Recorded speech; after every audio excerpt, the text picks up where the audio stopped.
Hi, ಇವತ್ತಿನ ದಿವಸ ನಾನು ನಿನಗೆ ಬುದ್ಧ ತನ್ನ ಹಿಂದಿನ ಜನ್ಮದಲ್ಲಿ ವಾರಾಣಸಿ ಅಥವಾ ಇವತ್ತಿನ ಕಾಶಿ ಇದೆಯಲ್ಲ, ಅಲ್ಲಿ ಒಬ್ಬ ದೊಡ್ಡ ವ್ಯಾಪಾರಿಯಾಗಿದ್ದ ಕಥೆನ ಹೇಳ್ತಾ ಇದ್ದೀನಿ. ಆ ಕಾಲದಲ್ಲಿ ವ್ಯಾಪಾರಿ ಅಂತಂದರೆ ತುಂಬ ನೂರಾರು, ಸುಮಾರು 500 ಬಂಡಿ ಮೇಲೆ ಏನೇನು ಸಾಮಾನುಗಳು ಮಾರಾಟ ಮಾಡಬೇಕು ಅದನ್ನೆಲ್ಲ ಹಾಕ್ಕೊಂಡು ಊರಿಂದ ಊರಿಗೆ ಹೋಗೋರು. ಅದೊಂದು ರೀತಿ ಸುಮಾರು ಆ 500 ಬಂಡಿ ಜೊತೆ ಇನ್ನೊಂದು 500-600 ಜನ ಹೋಗೋರು. ಹೋಗಿ ಅದನ್ನೆಲ್ಲ ಅಲ್ಲಿ ಮಾರಾಟ ಮಾಡಿ ವಾಪಸ್ ಬರೋರು. ಹೀಗಿದ್ದ ಕಾಲ ಅದು. ಆಗ ಅದೇ ವಾರಾಣಸಿನಲ್ಲಿ ಇನ್ನೊಬ್ಬ ಮೂರ್ಖ ವ್ಯಾಪಾರಿನೂ ಇರ್ತಾನೆ. ಆ ಮೂರ್ಖ ವ್ಯಾಪಾರಿ ಮತ್ತು ಈ ಬೋಧಿಸತ್ವ ಇವರಿಬ್ಬರು ಒಂದೇ ಸಲಕ್ಕೆ ಬೇರೆ ಒಂದು ಊರಿಗೆ ಹೋಗುವಂಥ ಒಂದು ಯೋಜನೆ ಬರುತ್ತೆ. ಆಗ ಬೋಧಿಸತ್ವ ಯೋಚನೆ ಮಾಡ್ತಾನೆ, ಆ ಕಿರಿದಾದ ರಸ್ತೆಯಲ್ಲಿ ಒಂದೇ ಸಲಕ್ಕೆ 1000 ಬಂಡಿಗಳು ಹೊರಟ್ರೆ ಸಮಸ್ಯೆಗಳಾಗತ್ತೆ. ಏಕೆಂದರೆ ಆಗಿನ ಕಾಲದಲ್ಲಿ ಏನು ಈಗಿನ ಹಾಗೆ ಹೋಟೆಲ್ಲೇ, ದಾರಿನಲ್ಲಿ ಅವರವರ ಅಡಿಗೆ ಊಟದ ವ್ಯವಸ್ಥೆನ, ಉಳ್ಕೊಳ್ಳೋ ವ್ಯವಸ್ಥೆನ ಅವರವರೇ ಮಾಡ್ಕೊಳ್ತಾ ಊರಿಂದ ಊರಿಗೆ ಹೋಗಬೇಕು. ಅದಕ್ಕೋಸ್ಕರ ಬೋಧಿಸತ್ವ ಏನು ಹೇಳ್ತಾನೆ, ಆ ಇನ್ನೊಬ್ಬ ವ್ಯಾಪಾರಿಗೆ, ಅಯ್ಯ 1000 ಬಂಡಿ ಒಟ್ಟಿಗೆ ಹೋಗೋದಕ್ಕಿಂತ ಒಂದು ಮಾಡೋಣ, ನೀನು 100 ಬಂಡಿ ತಗೊಂಡು ಮೊದಲು ಹೊರಡು, ಹೋಗು ವ್ಯಾಪಾರ ಮಾಡು. 1-2 ತಿಂಗಳು ಬಿಟ್ಟುಬಿಟ್ಟು ನಾನು ನನ್ನ 500 ಬಂಡಿಗಳನ್ನು ತಗೊಂಡು ಹೋಗಿ ವ್ಯಾಪಾರ ಮಾಡ್ಕೊಂಡು ಬರ್ತೀನಿ. ಒಟ್ಟಿಗೆ ಹೋಗೋದು ಬೇಡ. ಯಾರು ಮೊದಲು ಹೋಗೋದು ನೀನು ಡಿಸೈಡ್ ಮಾಡು, ನಾನು ಹೇಳ್ತೀನಿ ಅಂತ ಹೇಳ್ತಾನೆ. ಸರಿ, ಆ ವ್ಯಾಪಾರಿ ಇದ್ನಲ್ಲ, ಅವನಿಗೆ ಲಾಭ ಬರೋದೇ ಮುಖ್ಯ. ಅವನು ಯೋಚನೆ ಮಾಡ್ತಾನೆ, ಅಲ್ಲ ನಾನು ಮೊದಲೇ ಹೋಗ್ಬಿಟ್ರೆ ಬೇಕಾದ ದುಡ್ಡಿಗೆ ನಾನು ಬೇಕಾದ ಹಾಗೆ ರೇಟ್ ಕಟ್ಟಿ ಅದಕ್ಕೆ ತಕ್ಕಂಗೆ ವ್ಯಾಪಾರ ಮಾಡ್ಬೋದಲ್ಲ. ಆಮೇಲೆ ದಾರಿಲಿ ಹೋಗಬೇಕಾದ್ರೆ ಎಲ್ಲ ಕಡೆ ಒಳ್ಳೆ ಹಸಿರು ಹುಲ್ಲಿರುತ್ತೆ, ಎತ್ತುಗಳಿಗೆ ಒಳ್ಳೆ ಮೇವಾಗುತ್ತೆ, ನಮಗೂ ಕಾಯಿ ಪಲ್ಯ ಹಣ್ಣು ಎಲ್ಲ ಯಥೇಚ್ಛವಾಗಿ ಸಿಗುತ್ತೆ. ಒಂದು ಸಾರಿ ಆ ರಸ್ತೆಯಲ್ಲಿ ಇನ್ಯಾರಾದರೂ ಹೋಗ್ಬಿಟ್ಟಿದ್ರು ಅಂದರೆ ಅದರ ನಂತರ ಬರೋರಿಗೆ ಏನು ಸಿಗತ್ತೆ? ಹೀಗೆಲ್ಲ ಯೋಚನೆ ಮಾಡಿಕೊಂಡು ಹೇಗಾದರೂ ಆಗಲಿ ನಾನೇ ಮೊದಲು ಹೋಗ್ತೀನಿ ವ್ಯಾಪಾರ ಮಾಡೋಕ್ಕೆ ಅಂತ ಅವನು ಡಿಸೈಡ್ ಮಾಡ್ತಾನೆ. ಸರಿ, ಬೋಧಿಸತ್ವಂಗೆ ಹೇಳ್ತಾನೆ, ನಾನೇ ಮೊದಲು ಹೊರಡ್ತೀನಿ, ನೀನು 2 ತಿಂಗಳು ಬಿಟ್ಟೇ ಹೊರಡು ಅಂತ. ಬೋಧಿಸತ್ವ ಇನ್ನೂ ವಿವೇಕ ಇದ್ದೋನು, ಅತ್ಯಂತ ಬುದ್ಧಿ ಇದ್ದೋನು, ತನ್ನ ಬುದ್ಧಿಯಿಂದ ಯೋಚನೆ ಮಾಡ್ತಾನೆ, ಏನೇ ಆದರೂ ಮೊದಲು ಹೋಗೋನು ರಸ್ತೆನಲ್ಲಿ ಬೆಳೆದಿರೋ ಬಳ್ಳಿ ಮರ ಇದನ್ನೆಲ್ಲ ಕಡಿದು ರಸ್ತೆ ಮಾಡ್ಕೋತಾ ಹೋಗ್ಬೇಕಲ್ವೇ? ಆಗಿನ ಕಾಲದಲ್ಲಿ ಏನು ಈಗಿನ ಕಾಲದ ಹಾಗೆ ರೆಡಿಮೇಡ್ ರಸ್ತೆಗಳಿದ್ವೆ? ಇಲ್ಲ, ಕಾಡಿನ ದಾರಿಲಲ್ಲೇ ರಸ್ತೆ ಮಾಡ್ಕೋತಾ ಹೋಗಬೇಕು. ಸರಿ, ಅವನೊಂದು ರಸ್ತೆ ಮಾಡ್ಕೊಂಡು ಹೋಗಿದ್ರೆ 2 ತಿಂಗಳ ನಂತರ ನಾವು ಅದೇ ರಸ್ತೆಯಲ್ಲಿ ಹೋಗೋದೇ ಒಳ್ಳೆಯದಲ್ವೇ? ಅಲ್ಲದೆ ದಾರಿ ಉದ್ದಕ್ಕೂ ರಸ್ತೆಯಲ್ಲಿ ಎಲ್ಲಾದರೂ ನೀರು ಸಿಗಬೇಕು ಅಂತಂದರೆ ಬಾವಿ ತೋಡಬೇಕು. ಆದ್ದರಿಂದ ಮೊದಲು ಹೋದವರು ಅಲ್ಲಲ್ಲಿ ಬಾವಿ ತೋಡಿ ಪ್ರಯತ್ನ ಪಟ್ಟಿರ್ತಾರೆ. ಅಲ್ಲಿ ನೀರು ಸಿಕ್ಕಿತ್ತು ಅಂತಂದರೆ ಇನ್ನೊಂದು ಸ್ವಲ್ಪ ಆಳ ತೋಡಿ ನಾವು ನೀರು ಪಡ್ಕೋಬೋದು. ಆ ಎತ್ತುಗಳೆಲ್ಲ ಹುಲ್ಲನ್ನು ತಿಂದಿರ್ಬೋದು. ಇವ್ರುಗಳು ಹೋಗ್ತಾ ಹೋಗ್ತಾ ದಾರಿಲಿ ಸಿಕ್ಕೋ ತರಕಾರಿ ಆಗಲಿ ಹಣ್ಣಾಗಲಿ ಕಾಡಲ್ಲಿ ಸಿಕ್ಕೋ ಪದಾರ್ಥಗಳನ್ನೆಲ್ಲ ತಿಂದಿರ್ಬೋದು. ಹಾಗಂತ ಅವೇನೋ ನಾಶವಾಗಿ ಹೋಗುತ್ತೆಯೇ?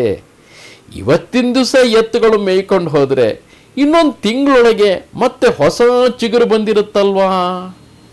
ಅದೇ ರೀತಿ ದಾರಿನಲ್ಲಿ ಮರಗಳು ಪದೇ ಪದೇ ಹಣ್ಣು ಕಾಯಿ ಬಿಡ್ತಾನೆ ಇರ್ತವೆ. ಸರಿ, ನಾನೇ ಆಮೇಲೆ ಹೋಗ್ತೀನಿ ಅಂತ ಹೇಳಿ ಬೋಧಿಸತ್ವ ನಿರ್ಧರಿಸ್ತಾನೆ. ಸರಿ, ಮೊದಲಿನ ವ್ಯಾಪಾರಿ ತನ್ನ 500 ಬಂಡಿಗಳನ್ನು ಕಟ್ಟಿಕೊಂಡು ಹೊರಡ್ತಾನೆ ವ್ಯಾಪಾರಕ್ಕೆ ಅಂತ. ದಾರಿನಲ್ಲಿ ಹೋಗ್ತಾ ಇರಬೇಕಾದ್ರೆ ಒಂದು ದೊಡ್ಡ ಮರುಭೂಮಿ ಪ್ರದೇಶ.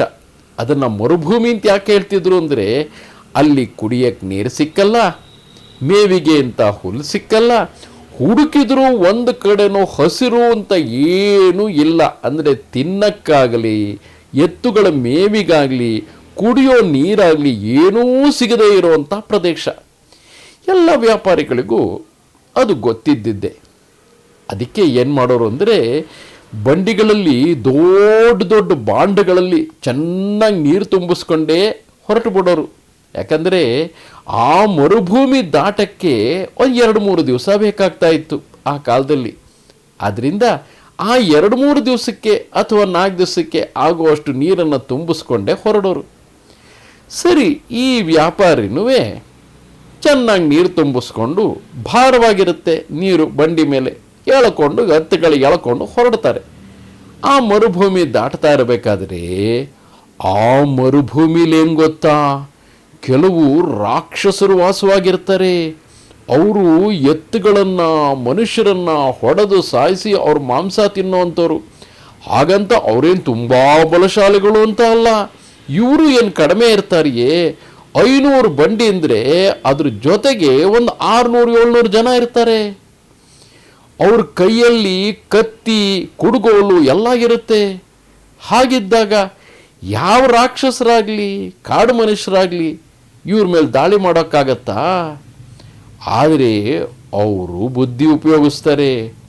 ಅವ್ರೇನು ಮಾಡ್ತಾರೆ ಗೊತ್ತಾ, ಸುಮಾರಿಗೆ ಇವರು ಮರುಭೂಮಿ ಅರ್ಧ ದಾಟಿರಬಹುದು.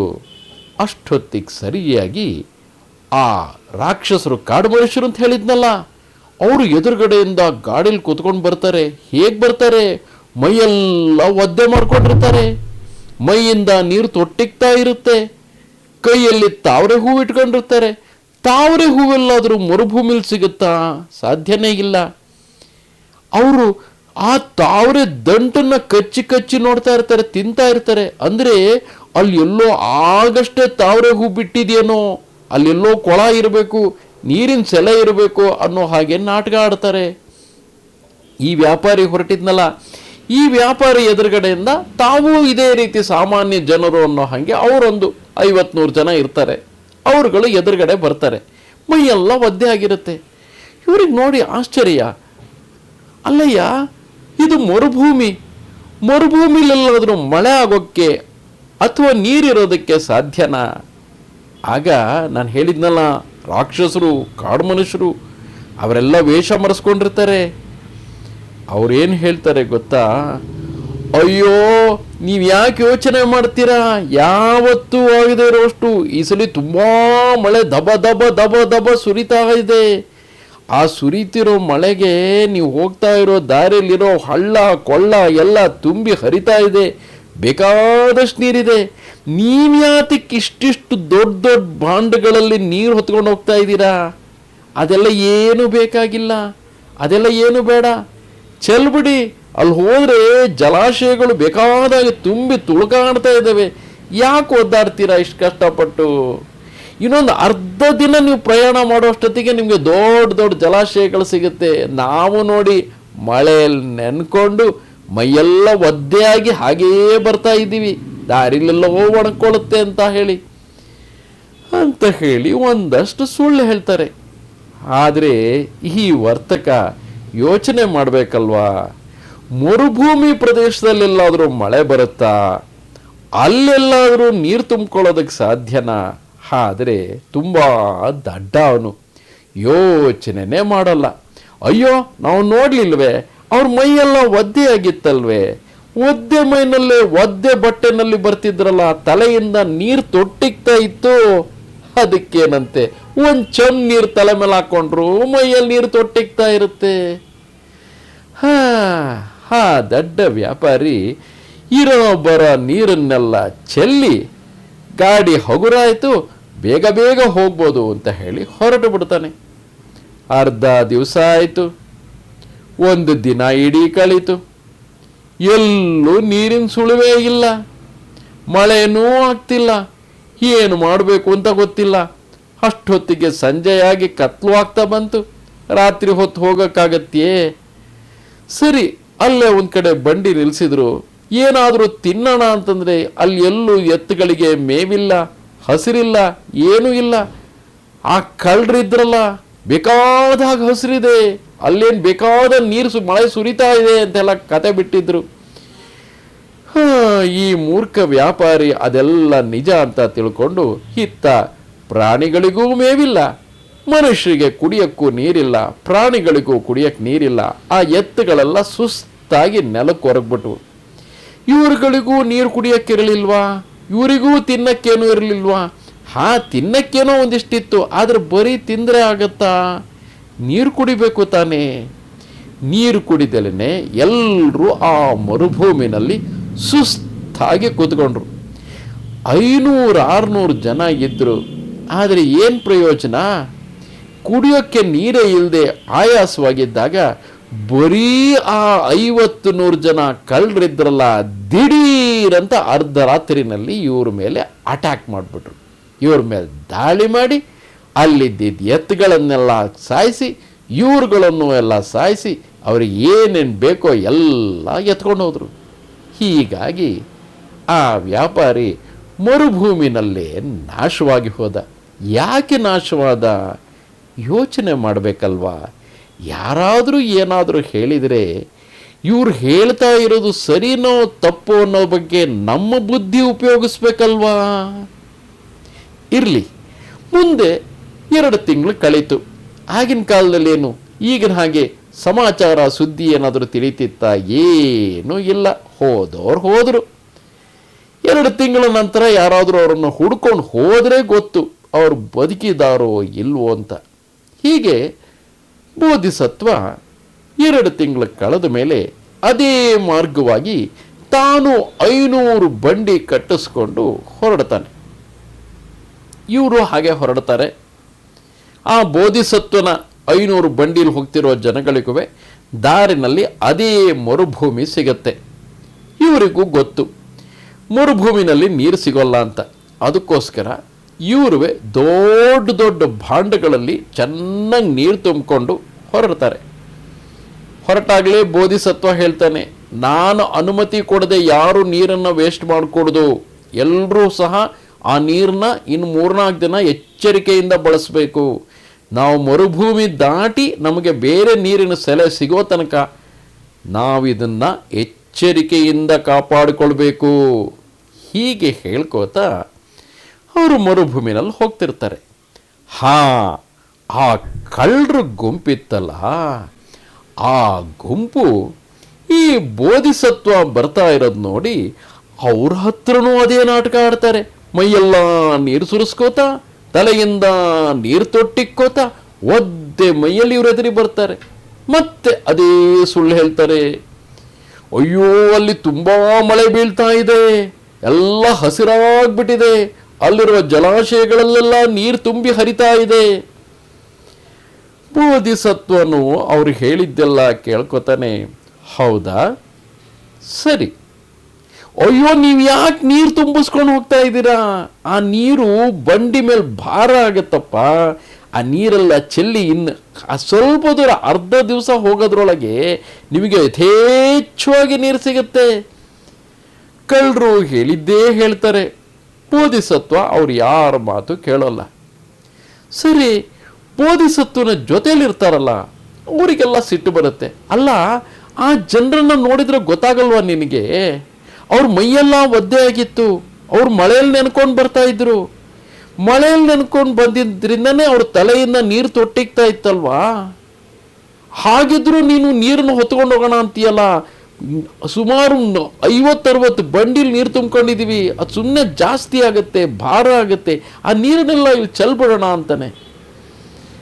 ಆಗ ಬೋಧಿಸತ್ವ ಯೋಚನೆ ಮಾಡಿ ಕೇಳ್ತಾನೆ, ಅಲ್ರಯ್ಯ, ಈ ಮರುಭೂಮಿನಲ್ಲಿ ಮಳೆ ಬರೋದಕ್ಕೆ ಸಾಧ್ಯನಾ?